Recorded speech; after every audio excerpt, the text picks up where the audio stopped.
Hey there, and welcome to Just Eyeball It. I hope you learned a lot today.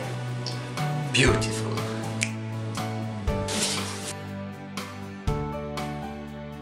Today on our show, we're going to be cooking mushrooms.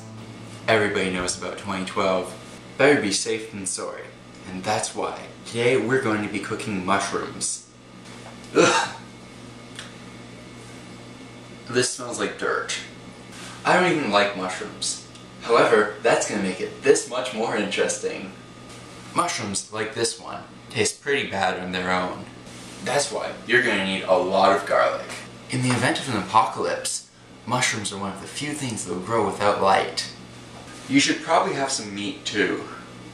Taking what we learned from last week, we're going to turn those dirty, smelly mushrooms into something magical. In case the mushrooms turn out shitty, we're cooking pig as a backup plan. The first thing you should do is take your roommate's shitty cutting board to cut the mushrooms. Mushrooms are funguses. There's creams to get rid of them. Holy shit, fuck, this is a lot. And I barely even started cutting them up. Mushrooms get slimy when they're wet.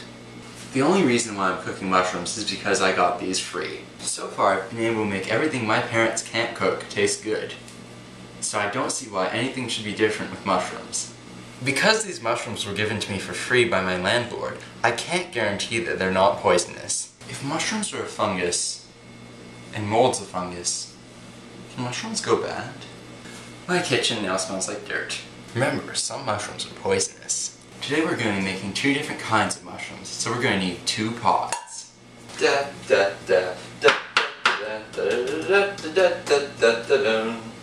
For sauteed mushrooms, use garlic. Garlic butter makes even the shittiest foods taste good. The main ingredients in garlic butter are garlic, butter, and fire. Some people use complicated garlic presses. Those make dishes. I use a knife. Put the garlic in the pan. Put the butter in the pan. Put the fire in the pan. Your garlic butter should now be cooking.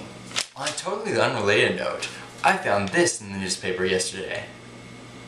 It's French, and it says, "Give your brains." As always, use the highest temperature setting imaginable. Because you hate spending time in the kitchen, you should cook your pig now.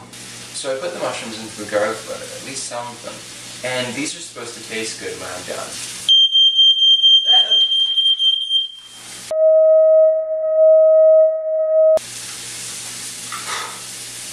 Yeah, use proper ventilation. I'm not quite sure if a mushroom is a vegetable, but you can never have too many of them. That's why we're gonna have green beans. Beans are boring. Add raspberries. Wow, these smell really terrible. Butter and milk are opposites of each other. Therefore, if you mix the two, you'll get cream. 6 to 7 minutes. That's bullshit. They still taste like mushrooms. I just found out I'm pretty much screwed in the event of an apocalypse. Mushrooms taste kind of like what they smell like. They taste like dirt and fire. This is why it's important to have a backup plan if you're cooking something you don't like. I think if they get really charred, maybe they'll taste better.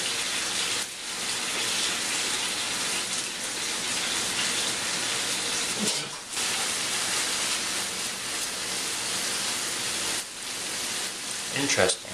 The crispier they get, the less disgusting they are. They're almost burnt.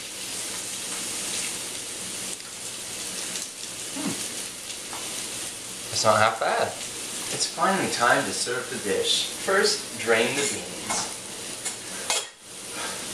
Don't burn yourself. Presentation is more important than taste. If you use the mushrooms to coat the bottom of your plate, it will look fucking awesome. The last thing you do is put something completely useless on it to make it look nice. In this case, an orange. Wow, these beans look like shit. Try not to cut yourself. And that's how you make mushrooms.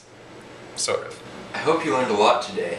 And remember to rate, comment, and subscribe, and check us out next week for Just Eyeball It. Okay, so maybe mushrooms weren't such a good idea, but I'd really love to try pizza.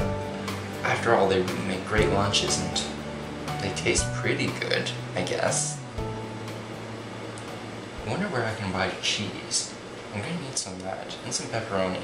I don't really want to go grocery shopping because it's kind of expensive.